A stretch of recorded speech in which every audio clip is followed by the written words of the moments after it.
Greetings, Brandi. I've been wrestling with a thought these days. In this life, we have countless examples of people who have made it by society standards, but still feel what I'm feeling right now. I said wrestling with the thought, but I am more settling with it than wrestling with it. What is next? What do I do next? And how do I even stop thinking like that?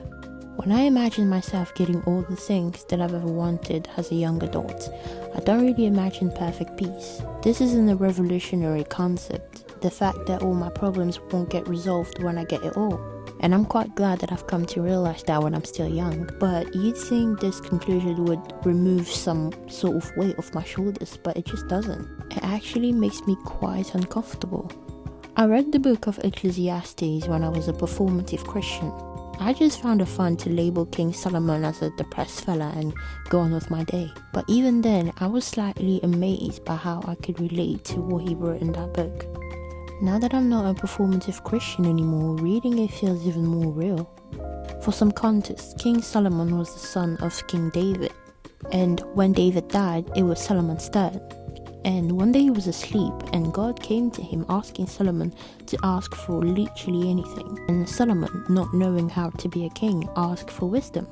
And God, seeing that Solomon was being pretty selfless, he decides to give Solomon much more than wisdom. So Solomon was loaded. We have all wanted to be rich at some point. But in one of his books, Solomon is actually like boo-hoo. Everything is actually vanité. And I absolutely love it in French. J'ai vu tout ce qui se fait sous le soleil et voici, tout est vanité et poursuite de vent. A wisest man on earth talking about some no amount of money or possessions will fill the gaping hole that all human beings are born with. Although Bro came with a conclusion to fear God and keep his commandments. For me, that will fill the gaping hole. But all real follower of Christ, and I'm saying follower of Christ, not follower of religion, will tell you that life isn't jolly when you fear God and keep his commandments. Life will be hard whether you are a good dude or evil dude. After reading that book, I thought I would have some kind of rest.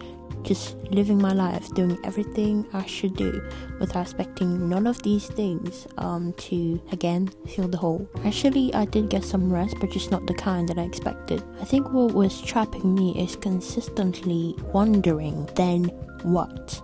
Solomon already came with a conclusion, so why do I still feel weird? If you ever feel like this, Brandi, it's maybe because we see success as a responsibility. And that success in our mind is a pretty shallow one. Success in our mind is not building good relationships or being fit to have a long life. It's having money, being jacked or skinny. Congratulating yourself isn't genuine because you were apparently supposed to do it. So feeling proud is just corny. This is pretty much all I have for now. Now that I know all of this, I know that I just have to sit and enjoy the period that I am in. Also, recalibrate my goals and how I see them.